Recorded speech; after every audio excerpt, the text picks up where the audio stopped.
But let me give you another example, a redeemed example, because God is the God of redemption, right?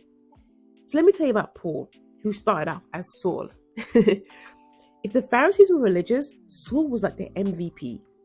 He followed the Jewish laws to perfection. He was so convinced that he was doing it right that he went after other Christians, throwing them in jail and even supporting violence against them because they didn't act like him. His definition of religious. From his perspective, he was defending God's honor, but in reality, he was missing the heart of God entirely.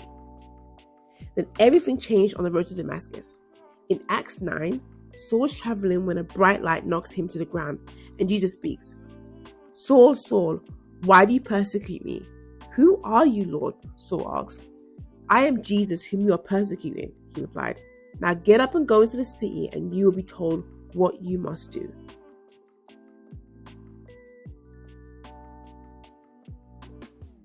After this encounter, it was then he realized that he was blind and could not even see.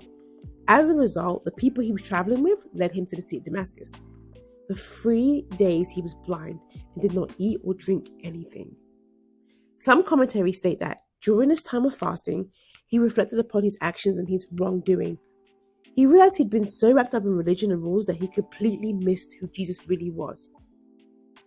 A few verses down, Saul becomes Paul, the guy who preached about grace, compassion, and a love for Christ.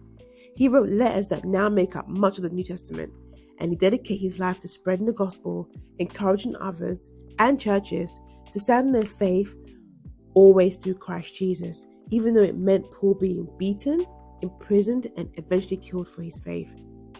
Talk about transformation from rule-keeping religion to radical relationship. He had to encounter Jesus before he was able to do and live the life that God had for him.